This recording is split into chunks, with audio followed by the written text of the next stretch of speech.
In this short video, we are going to talk about data visualization. So why visualizing data can be crucial for data analysis.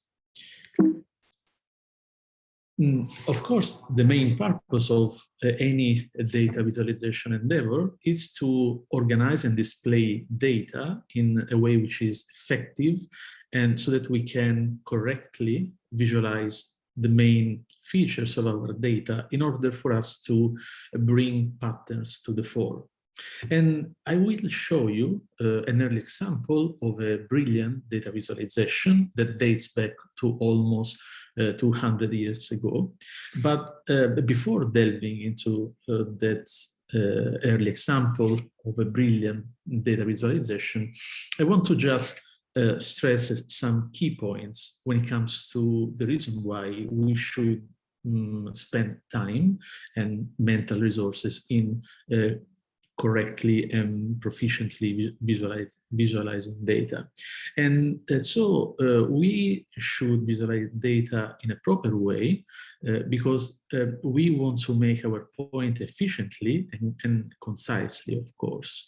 And as you can see on my screen, we have to make our reader or our readers think about the data. So visualization is not just the presentation of data in another format, but should be a means toward an end, should be something that stimulates our readers to think about the data.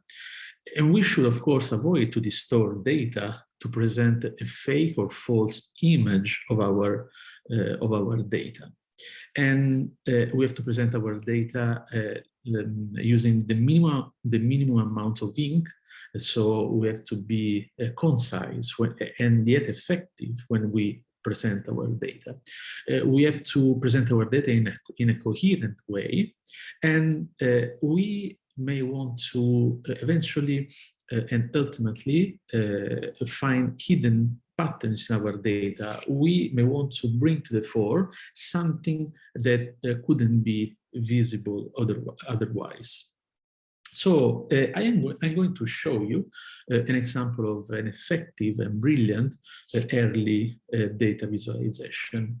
And this is still considered, this chart is alphabet within a chart and a geographic map. This is still considered one of the best visualizations ever produced by scholars. And this has been produced by Charles Joseph Minard, who was, as you can see on my screen, a French civil engineer.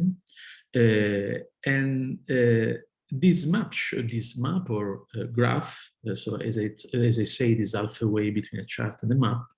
In this chart, the author was showing the information about the Napoleon campaign against Russia.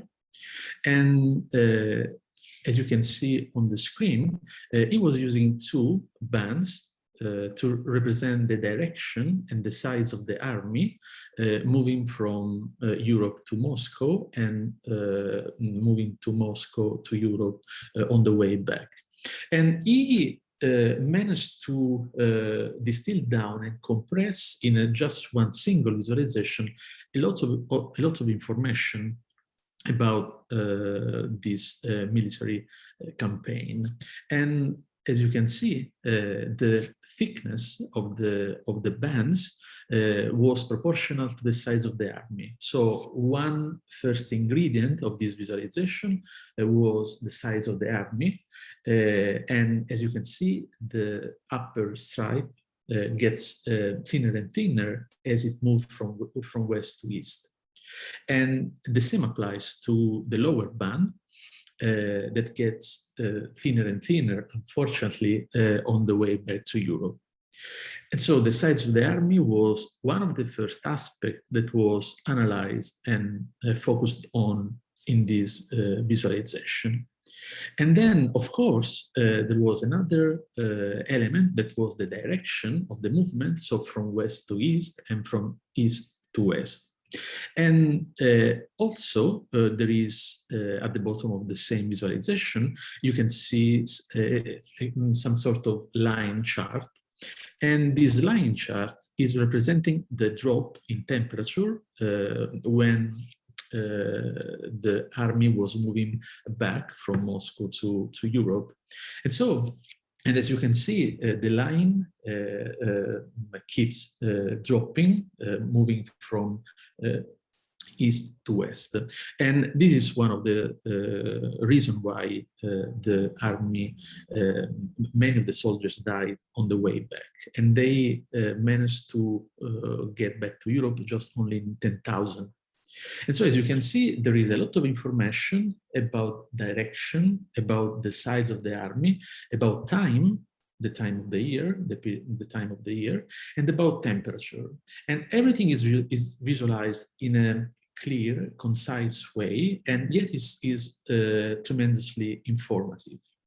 So this early example of a nice and brilliant data visualization is useful to make a number of simple and crucial points. So this type of visualization was capturing data complexity. So when we visualize data, we want to analyze different aspects of data and visualizing them in just a single visualization that can enhance clarity and make hidden pattern to emerge. And a visualization should force visual comparison between different elements, like in the example that I showed you, the direction of the movement of the army or the size of the army itself. In terms of the number of soldiers. And a visualization should use high quality content, so the data should be complete and accurate. We can integrate text and graphics to make our point clear and straightforward.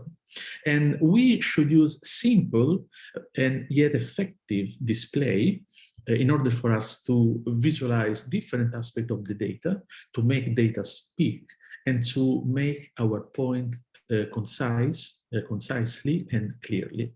And of course, visualization should aim to data understanding, we should bring to the fore hidden patterns, something that we couldn't see or appreciate otherwise.